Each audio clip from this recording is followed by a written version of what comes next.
Welcome to a brand new week of Scott Fox After 9. Coming up today, it is the day after a day when I think most of the country got up a lot earlier on a Sunday than they typically do. How about that gold medal game yesterday? Wasn't that something, huh? I thought it was a fantastic game. First and foremost, I'm going to say it. I know that there's some people who are angry that we lost or sad that we lost, feeling all kinds of emotions. I didn't get that vibe yesterday. After that game-winning goal went in, when Hughes scored it for the Americans, I thought, that sucks. But wow, was that ever a good hockey game. I mean, I was entertained start to finish. The game lived up to the hype that we were all promised. Best on best, Canada versus USA for the gold medal. Going to overtime, I thought that was incredible. So I'll tell you what I'm going to do on this episode. Because it was such an emotionally draining weekend, and because I know there's a lot of tired eyes out there, and I know it's still the dead of winter here in Canada, I'm going to keep this one a little bit lighter. You know, there is some news, and I'm going to talk about that coming up later on in the pod. I want to play some audio for you out of Alberta today, and we'll also talk about the situation that's happening in Mexico, the situation that's happening in Iran, the situation that's happening on the U.S. East Coast and on the Canadian East Coast, major weather event there. There's all kinds of different things going on, but I want to keep it a little bit lighter today, and let's ease into this brand new week because I have a feeling some heavier stuff is coming toward the end of the week. So with that in mind, I'm going to play you some audio from the hockey game. Yesterday, Team Canada, let's make it official here. I know you already know this. Team Canada won silver in men's hockey at the Winter Olympics. It was a tough way to lose, too. 3-on-3 overtime. Is that right, by the way? You know, we play the whole game 5-on-5. When you flip to 3-on-3, I get it that in the NHL, in a regular season game, they really just want to get it over with and get people home and out of the building and the players off the ice. I totally understand. It's made for TV. But when we're talking about international competition, trying to figure out who the best in the world is, and you say, even though we've played 5-on-5 and couldn't figure out a winner, rather than continuing on 5-on-5, we're going to drop to 3-on-3. That's arguably a different game. You prepare a totally different way for a 3-on-3 than you do for a 5-on-5. So some people are making the case that that was not the right way to settle it. I think as long as it was the same rules for both teams, that's a fine way to settle it. I'm going to start off with someone who I think is under a lot of pressure at the moment, not because he did anything wrong other than be born in the wrong country, but Auston Matthews, the captain of Team USA, is also the captain of the Toronto Maple Leafs. And the Maple Leafs play their first game back in Canada this Saturday against the Ottawa Senators. And at Scotiabank Arena, they're going to have a tough choice to make. Do they, as they probably should, honor their captain who's coming home with an Olympic gold medal? Or do they just ignore it, knowing full well there's probably going to be booze in the building? I think they're going to honor him, and I think that's the right thing to do. And you know what? I like seeing Auston Matthews this happy. Here's him right after the game talking to the CBC. Well, Auston, Olympic gold medal for your country. I'd just love to know what you're feeling. I don't even know. Man, it's so special. It's just to feel this feeling, to play for your country, and to do it in this kind of fashion. I mean, I don't even know what to say. It's unbelievable. It's so special. I don't even know. How would you describe this group? Because man, what a fight here today. Man, just a resilient group. I mean, top to bottom. We're a team. Doesn't matter who gets it done. It's all about the team first. There's no just one individual, and it's just a special group of guys. And we're all so close. We came so close last year at the Four Nations, and even closer here. And man, it's such an incredible feeling. It feels so good. It feels so good. We saw you and some others. They had the Johnny Gaudreau jersey out there. It's a beautiful tribute. How much has he been on everybody's mind? Oh, he's been on everybody's mind. We have his jersey in the locker room every game. I mean, so many guys on this team that grew up with him, that played with him, extremely close with him. He's here with us, the spirit. So it's awesome. You know, typically, the captain of the team that wins, in his immediate post-game interview, would typically say something nice about the opposition, but nothing from Auston Matthews there. Is that something that we should take personally? I mean, Auston Matthews is the captain of the most popular team in Canada. Do you think he should have said something about how hard the Canadians competed, how close a game it was? Do you think he needed to say something to sort of console Canadians who were upset after that loss? I think it would have been nice if he did, but I don't blame him for not. I don't know what it feels like to achieve that goal, to be crowned the absolute best in the world in your sport. When you get a gold medal, that means nobody is better than you. And when that moment hits you, when they finally tell you you're the winner, I don't know if your typical media training stays with you or if it's really just about emotion. And that's how Auston Matthews sounded after that win. He sounded truly, genuinely happy, but he also sounded completely starstruck. Like, I can't believe that just happened. Now, the person who scored the game-winning goal, that was Jack Hughes. Here's him after the game. This is all about our country right now. I love the USA. I love my teammates. It's unbelievable. The USA Hockey Brotherhood is so strong, and we had so much support from ex-players. I'm so proud to be American today. This was such an incredible game to grind out. I mean, you're bleeding right through it just looking at you right now. Can you just talk about how difficult this gold medal was to win? Unbelievable game by Hellebuck. He was our best player tonight by a mile. Unbelievable game. Unreal game by our team. That's just a ballsy, gutsy win. That's American hockey right there. That's a great Canadian team, but we're USA. We're so proud to be Americans. Tonight was all for the country. What does this gold medal mean to USA Hockey? It's everything. Like I said, the USA Hockey Brotherhood means so much. Look at these guys. We're such a team. We've been together for 2 weeks. We're such a team. The USA Hockey Brotherhood is so strong, and we're so proud to win for our country. The players are kind of at a loss for words, and frankly, I can't even fault them for that either. I don't know what that feels like to win an Olympic gold medal. At least Hughes there did give a little bit of credit. It was one line, but he did give a little bit of credit to a very tough Canadian team that they played. And after the game in the locker room, they got the phone call from President Donald Trump. This is over the phone on a speaker, so it is a little bit harder to hear, but I think you'll get the idea of what they had to say to the president. And by the way, your goalie played not bad. Howie, say hi. Howie, say hi to him. How you doing, Don? I have seen hockey goalies have slightly worse games. Unbelievable, and you were all unbelievable. And that team is pretty good you played. I don't know if we'll ever get anytime soon, right? And, you know, I tell you what, I just told my people 2 minutes ago, I didn't know they'd be calling. I said, we're giving the State of the Union speech on Tuesday night. I could send a military plane or something. But if you would like to, it's the coolest night. It's the biggest. We're in. Yeah, we're Can you pick us up in Miami on Tuesday morning? Yeah, Tuesday morning. Close the northern border. We'll get cash and we'll get the military to get you guys over. Let's go. Man, to have the power of the President of the United States. You guys just won a gold medal. I want you at my State of the Union address. I'll send the military to come and pick you up and bring you to Washington. And then for the players to say, hey, actually, you know what? We're going to be in Miami. If you could pick us up there, that'd be great. Amazing. What an incredible thing. By the way, the players were supposed to fly to New York today. That got changed because of the insane weather that they're getting on the U.S. and Canadian East Coast. So now they're going to go to Miami. They're going to land there today, and I have a feeling the bars, restaurants, and clubs in Miami are going to be absolutely stupid tonight. I have a feeling it's going to be kind of like when the Panthers won the Stanley Cup, but on steroids. It's going to be nuts down there. Will they end up at the State of the Union tomorrow? Yeah, I'm sure they probably will. Now let's bring it back to Canada. Let's hear some reaction from the Canadian guys. If you turn the game off right after the game-winning goal, you might not have seen some of this. I think it's worth a listen. You know what? We're easing into the new week. We're doing a little bit of sports today in the pod. Let's hear from the great one, Wayne Gretzky. Well, first of all, let me say this. The hockey has been as good a hockey as I've ever seen in my career. Not just Canada and the U.S. teams, but Slovakia and the Czechs, the Finns, the Swiss. Each and every game has been a dogfight and a battle. So they deserve all the credit in the world, all those players. As far as Canada and U.S. goes, those guys have hung in there. They keep digging deep.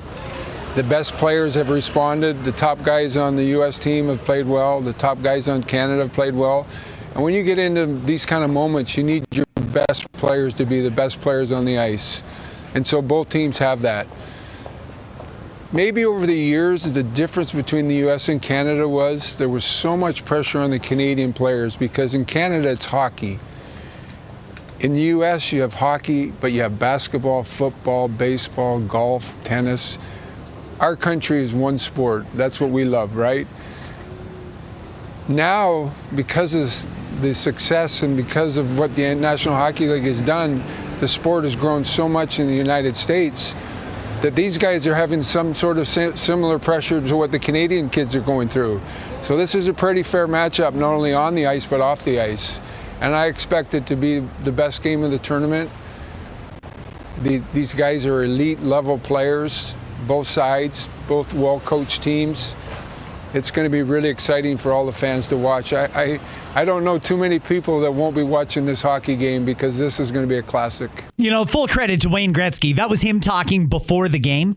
He was such a diplomat throughout the whole Olympics. Every time you saw him at a game, he looked classy. He was very neutral, like you just heard him there, although obviously Canadian with a Maple Leaf flag on his lapel and always pumping up the Canadian program and the Canadian players. I think he's great, and it still makes me shake my head that less than a year ago, the elbows up folks were ready to cancel Wayne Gretzky.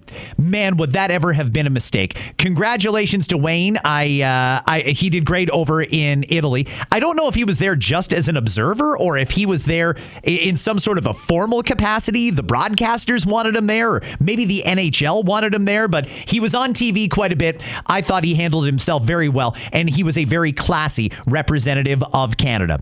Following the game, the post-game news conference, here's our head coach. We asked this group to come in here and grow as a team, and we came here to play 6 games and get better each game. I didn't think we could play better after the Finnish game, and they proved me wrong. And I thought it was a flawless performance by a group of players that gave nothing but bled red and white for 3 periods of hockey, 3 periods plus of hockey, and I couldn't be more proud of the group. They did everything we asked of them and more. Executed our plan, and just some days it's just not meant to be. And unfortunately, it wasn't meant to be today. But it wasn't because this team stubbed their toe. They were exceptional. Canada's head coach, Jon Cooper, saying the only thing you really can say in a scenario like that. I mean, it was so close.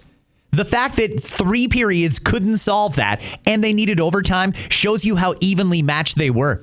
It really comes down to a coin toss. Somebody had to win, and they were the team that happened to win this time. But if it had gone the other way, I think the Americans would have had a lot to be proud of, too. Yeah, Canada did outshoot them. I thought Canada actually outskated them as well. The thing is, the Americans have got a fantastic goalie in Connor Hellebuyck. He won that game for him, nearest I can tell. And that's not to take anything away from Auston Matthews or the Hughes brothers or what have you. I just thought that Hellebuyck was the standout star in that game and stopped a lot of shots that probably would have been a goal on any other goalie. Now, there were opportunities, too. We missed some empty nets. It was hard to watch at times, but that's just hockey. That's the way it goes.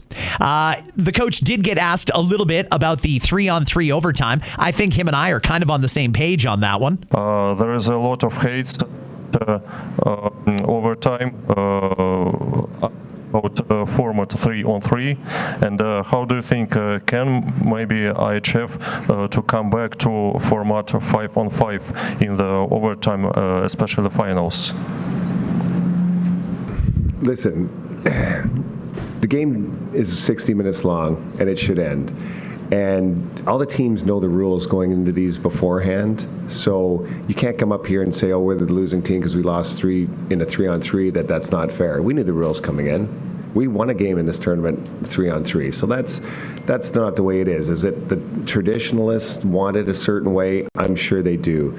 But there's a lot more that goes into this than dragging out I've been a part of a 5 overtime game in Stanley Cup playoffs, and I don't think people want to watch hockey for 6.5 hours. But we all get it. We got the rules, and whether you like it or not, you have to abide by them. And we were on the short end of the stick. Yep, good words there from Coach Jon Cooper. What else can you say? It sucks to lose, but I thought the Canadians handled the loss in a very dignified way. There was a few people that made a few comments about the players seeming unimpressed with the little stuffed animal that they were handed after they got their medals. I don't blame them for that. They're there for a serious competition. They took it very seriously. And then, what? You get handed a stuffed animal after you've been standing on the ice for half an hour after having just lost. Then you got to watch the other team get the gold medal. The way they do that, I mean, there's got to be a better way.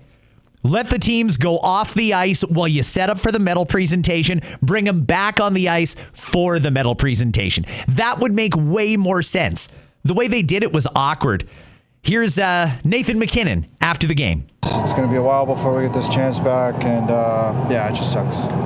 Nate, I battle with you, and I feel you right now, but I just want you to kind of talk about what it's meant for you to play with this group of guys in this tournament.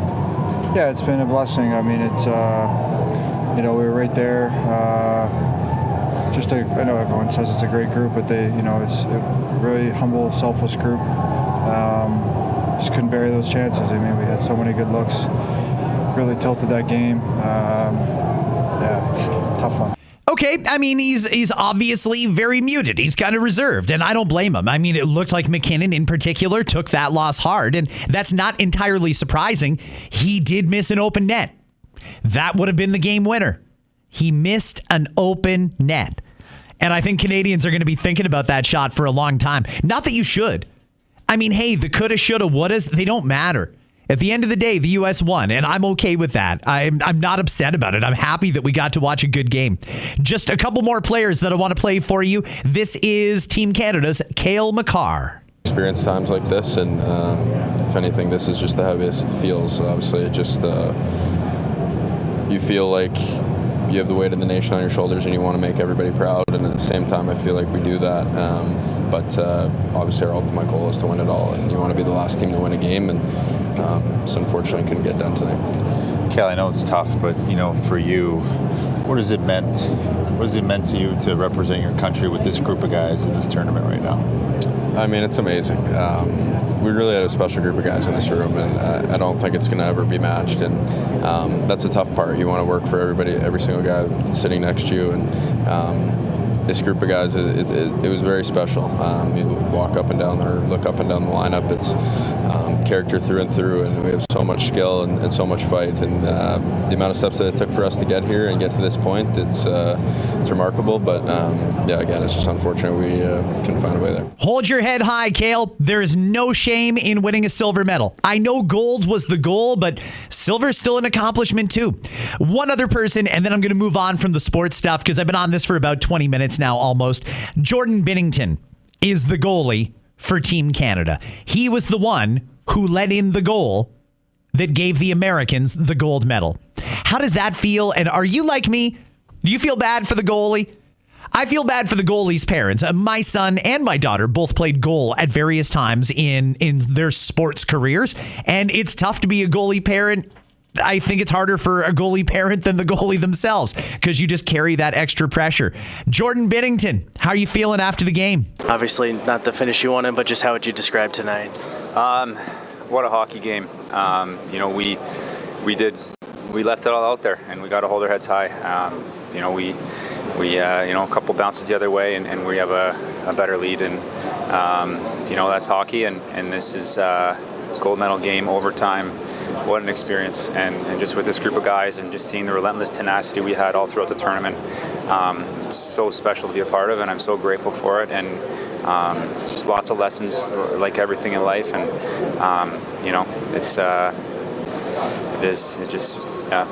He played great. He had a great tournament. I mean, you can't take anything away from all of these players out there. If you're feeling angry that Canada didn't win, if you're second guessing whether or not Canada is still a hockey superpower, I don't think you need to feel that way. I really don't. I don't see yesterday as it was disappointing, but it wasn't a bad day. We won silver. We took the Americans as far as you can take another team. Overtime. It is what it is. We lost. And somebody had to win. Somebody had to lose. It was us that lost this time, but there's always France 2030. And the Summer Olympics coming up too. Hey, there was a stereotype for a long time that Canada was a Winter Olympics country and the USA was a Summer Olympics country. Roles are kind of reversing, as you've likely seen. How did Australia get so good at winter sports? I'm wondering that. Probably because they train here. Hey, listen, don't feel too bad about it. I think it was an interesting experience that basically the whole country got up early on a Sunday morning. We all watched television. We were all cheering for one team. And it didn't go our way, but wow, was that ever a nice feeling. The roads looked basically empty yesterday when the hockey game was on. You could go into just about any business, from an auto repair shop to a donut shop. And they had the game on. It was a unifying moment. And you got to hold your head high in a loss too. And I think for the most part, Canadians are. I can tell that the players are. I know they're disappointed, but either way, it is what it is. The last person we should hear from before I wrap this segment, I can't believe I almost forgot this guy. He's the one that I'm wondering if it would have made a difference. Sidney Crosby probably could have played in the gold medal game. But how great a leader is this guy that he said, you know what? I'm just not 100%. And if I'm not 100%, you should put a guy out there who is 100% and give us an even better chance to win. That was such a selfless act.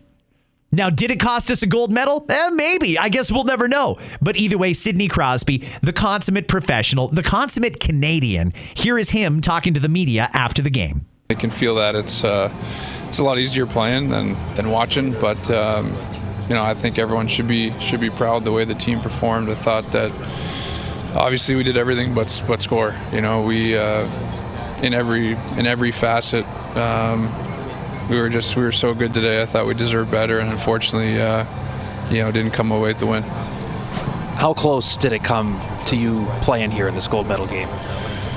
That was pretty close. Ultimately I wasn't able to go out there and do what I needed to do in order to help the team. So at that point, you got to make a decision that's best for the group. And not an easy one, but that's hockey. So how did you find ways to at least try to be impactful if you're not on the ice here today? It's hard. I think you just try to be around and be a positive influence. I thought that the way we played all tournament, even the games leading up, I thought we were really good, and we were tested. In some of those games, it's not easy to get to this point, and we just found ways. And I thought one of our best games was probably today. And unfortunately, it doesn't work out for us. But like I said, just really proud of the group and the way we competed and the way we played. Thank you very much. Okay, thanks. Sidney Crosby. If he ran for mayor, I'd vote for him. If he ran for prime minister, I'd vote for him. That guy, I think, just exemplifies what all of us have as an ideal of what it means to be Canadian. Real nice guy, extremely humble, very, very smart, very successful, very, very skilled. Can get intense when he has to get intense, calm when he needs to be calm. I can't think of many other ways to describe how great Sidney Crosby is for our hockey program here nationally. How many people he's inspired, including the players that were out there on the ice. You see Sidney Crosby out there on one end of the extreme with Macklem Celebrini on the other end. We're talking about an 18-year-old. He grew up watching Sidney Crosby. He was a kid when Sidney Crosby scored the golden goal. Pretty incredible to think. The storylines are amazing. I feel good about where we are right now, hockey-wise and sports-wise. And overall, Canada, not as good as we were told we would do, but that just means there's some more work to do and some more improvement to be done. And I'm sure that we'll get there when it comes time for the next Olympics. I'm going to move on to some other stuff, though. There is some stuff that I think is worth discussing. First and foremost, if you had plans today to go to Costco in Puerto Vallarta, it is closed. Where did that come from yesterday? I woke up from a nap after the hockey game, expecting to just hear nonstop coverage and talk about the hockey game. And all of a sudden, just like that, the script had flipped. Everybody was talking about violence in Mexico. And I thought, what violence in Mexico? What's going on? So as it turns out, the Mexican military, assisted by U.S. intelligence officials, executed an operation and took out the leader of a major Mexican drug cartel. Took him out. They killed him. And then when the Mexicans, the members of the cartel, found out what had happened, they went berserk. They started burning down cars and all sorts of stuff. I mean, they burned down a Costco. They stormed the airport. It was nuts. If you were a Canadian just enjoying a regular run-of-the-mill vacation in Puerto Vallarta, you must have been shocked. What the hell is this? Well, the latest is apparently there's 19,000 confirmed Canadians on the ground in Mexico. We got to figure out what we're going to do with those Canadians, and that's something that falls on our Foreign Affairs Department. But there's no flights going down there. Air Canada, WestJet, Porter, Sunwing, they have all canceled all flights to Puerto Vallarta after a suspected cartel leader was killed, triggering violent clashes across Mexico's Jalisco state. Authorities reported burning vehicles, roadblocks, shootouts, and explosions in multiple cities, including popular tourist destinations. This story from the Associated Press, they say local officials activated a code red and urged residents and visitors to stay indoors as security forces responded to the unrest. Canadian officials have updated their travel advisory, warning travelers shelter in place, monitor local media for developments.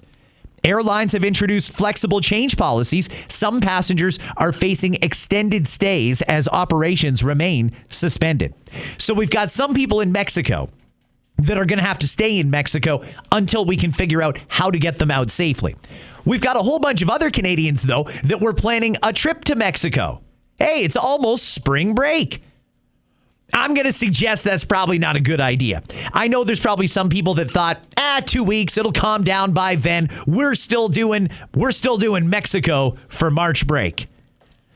I don't know that you are. I mean, even FIFA officials are quietly musing to each other that they may have to pull a few of the World Cup games out of Mexico because after you see what we saw just over the last couple of days, I don't know if it's even possible to ensure safety. What if these cartels go off and go crazy again when the World Cup is on? We can't have something like that happen. So I don't even know if you're going to see the World Cup there. That could mean more games in Canada. It could mean more games in the U.S. Nothing is decided. It's all speculation at the moment. But either way, for the Canadians that are there, man, you just picked the wrong week. What are the odds that when you're there, some major drug lord gets killed and the cartels start fighting back? I hope they get the situation under control quickly. I really do. I hope that any Canadians in Mexico are going to follow the advice of the Canadian government and shelter in place. Although, if I'm being honest, I'm really hoping the Americans are going to help us get the Canadians out of there that want out of there. If there's 19,000 Canadians in Mexico right now, it's going to take a lot of planes to get all of those people home. And I don't know that we're necessarily set up or equipped to do that. You know, there's cartel members that are armed wandering around the Puerto Vallarta airport. We can't send tourists to the airport waiting for a WestJet flight to pick them up. Not under those circumstances. This is probably going to have to be a military operation. So I have no formal word on what's going to happen there. But if you're one of my amazing listeners from here that is down there, and you're listening to the pod while you're sheltering in place or doing whatever it is you're doing, if you could, shoot me a quick note. Just let me know you're okay and let me know what the day-to-day is like there. I don't know if yesterday was the end of the violence, the beginning of the violence, or if there's more to come. But either way, I'm thinking about the people in Mexico and in particular the Canadians that are down there. Be careful. If you can get us any info back here, do that, but don't put yourself in a dangerous situation. That also, again, though, limits the number of destinations that we may be able to go for spring break. So now Cuba's off the list, and that was the cheap one. Mexico is probably the second cheapest one. That's off the list. That leaves us with, Dominican, I guess, is the cheapest option for a quickie getaway. I don't know if the Dominican's been raising prices lately. Anybody notice that? You know, one of the reasons that people used to go to the Dominican Republic for a quick getaway is because it was affordable and it was fairly close. Well, now it's not exactly that affordable. They're charging like Aruba prices in parts of Dominican Republic. So we are limited on options. If you were thinking of maybe going out to the U.S. East Coast, not for a couple of days, you're not doing that, or Canada's East Coast for that matter. They're getting slammed with a massive snowstorm. They're saying in New York City today, at least 60 centimeters of snow, 60. What is that, 2 feet of snow? Where are they going to put that in New York City? And it's not just New York. They're getting it in New Jersey, in Delaware, Washington. They're getting it in Boston. And then right up the coast, it'll eventually land in Eastern Canada. So there's going to be a lot of flights canceled. I mean, the whole travel situation seems to be a bit of a mess. And on top of all of that, anybody who's traveling stateside, you should know that a lot of the Nexus offices here in Canada are temporarily closed. So even though you've got Nexus and you're a trusted traveler, you're going to have to go through the regular line. I'm told that one has to do with government shutdown in America over a congressional stalemate on legislation to fund the Department of Homeland Security. If America can't even agree to fund the Department of Homeland Security, I really don't know what we're doing anymore. But either way, if you've got a Nexus, you should probably prepare for a longer lineup at the airport because the Nexus lines aren't working. Again, a lot of flights to the east are canceled. All of the flights to Mexico and Cuba canceled. I mean, at what point are we going to have to start laying off pilots and flight attendants? Seems like there's a lot of flights being canceled right now. I don't want to see that happen by any means, of course, but holy cow, it's turmoil in the sky. You know, these things used to be very predictable, and now there's a lot of uncertainty there. I want to move on here because this is something that came up at the end of last week, and I didn't want to preempt the listener DM special, but I did want to make sure that you guys got to hear some of this audio. By now, you've likely heard that in Alberta, they're going to be doing a referendum. I did reference this in Friday's listener DMs episode, which I'm getting incredible feedback on, by the way. I had no idea how many people were that pissed off at Doug Ford. But if you're one of them, you'll probably love Friday's episode. But I didn't get a chance to play any of the audio about the Alberta referendum. So I want to get a little bit of this in for you because before misinformation starts to spread, before our mainstream media tries to paint Danielle Smith as the devil on earth, I think you should hear from her in her own words what she's doing and why. On October 19th, 2026, we will hold a provincial referendum primarily focused on how Albertans want our government to deal with the issue of immigration, as well as steps we can take as a province to strengthen our constitutional and fiscal position within a united Canada.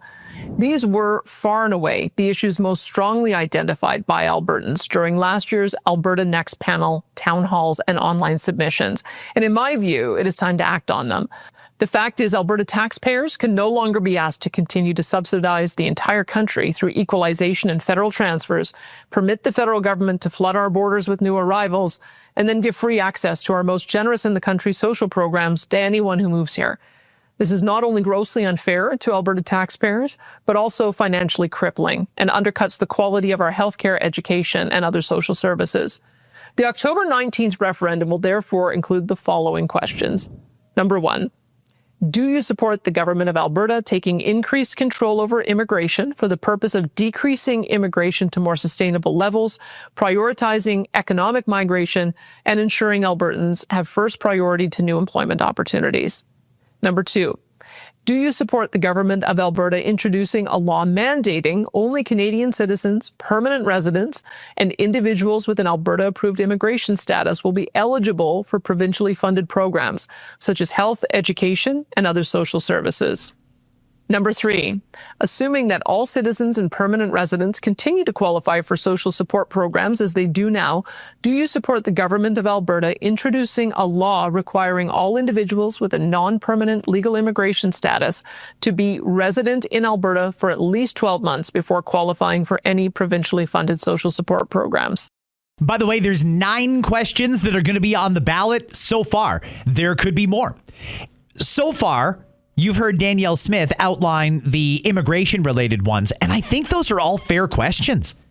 Hey, listen, if somebody comes here to Alberta, should they, no questions asked, be given all of the same services that regular Alberta taxpayers get even though they have not contributed anything to the system, and they might not have a bona fide claim to asylum anyway.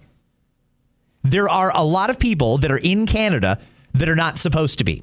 There are some that are here legitimately. They've got their work visa or their work permit. They're working towards permanent residency or citizenship, and that's a different thing. But there's a lot of people here that are taking advantage of our social safety net that haven't paid into the system, and we know they're just ripping us off. You know, Alberta's phrasing the question a bunch of different ways. Should we cut off their benefits? If you say yes, we're going to cut off their benefits. If you say no, then what about this? Do you think you should have to be here for at least a year before you start to get those benefits? These are good questions that I think we should be asking in every province. I know there's some people who are deathly afraid of what this Alberta referendum is going to mean. They do not want to hear what the people have to say. There's an attitude in government that government knows best, and that is simply not true. The people know best. It's our country. I respect the hell out of the Alberta government for putting these questions to a referendum. Nothing could be more democratic. If you think about all the different issues that are facing you in the province that you live in, how great would it be if your premier came to you and said, you know what, we can't move forward without hearing some input from the people. So we're going to have a referendum, and you're going to have a chance to vote on a number of different things. Some of it will be to do with immigration. Some of it will be in how the government conducts itself going forward. Maybe one of those questions is, do you think that we need bail reform? There's so many different topics that we could put out there to the Canadian people. The thing is, right now, all we have to go on is opinion polls. And many people I know are skeptical of the polls that they hear because in a lot of ways, a poll could be used to manipulate people. It's not providing information. It's meant to influence or sway you. Well, the best poll is an actual vote of the people. I think it makes perfect sense. But the thing is, the government can't control that. They can't control the narrative like they can with an opinion poll. So there's a lot of people that are opposed to the people having their say, and I just don't understand that angle. Let me play you the wrap up to Danielle Smith's speech. In closing, I want you to know how confident I am in the judgment of Albertans on these and other delicate issues. Although there are some politicians and commentators that fear direct democracy, such as referendums, I do not.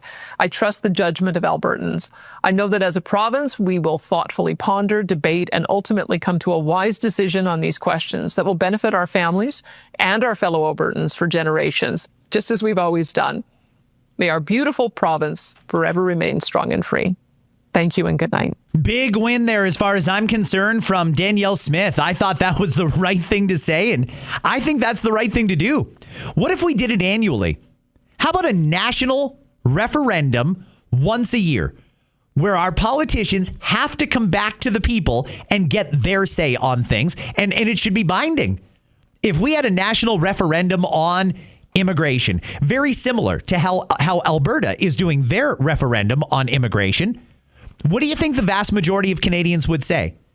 Stop bringing people here unless there's a house for them. Stop bringing people here unless there's a job for them. I bet you Canadians would agree with that.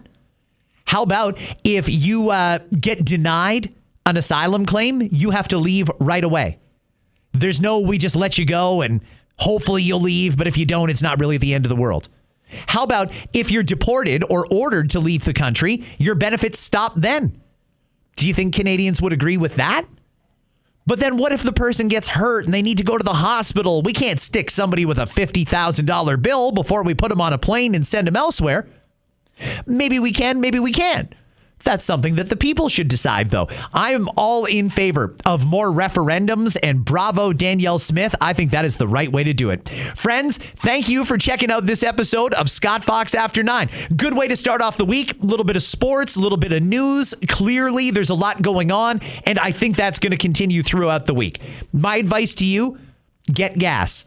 Fill up your tank, because if it gets real between the U.S. and Iran, gas prices are going to shoot way up. A lot of analysts in that gas industry figure the price is going to go bonkers. So get gas, keep your tank full, if stuff goes down in Iran, those prices are going to spike really quickly, and you may not get a whole lot of notice that you've got to fill up. Other than that, let's see what else the week brings. Have yourself a great one. I will catch you right back here in less than 24 hours, and I'll leave you today with the sounds of Pat James and The Whole Truth. Hey now. Oh, yeah.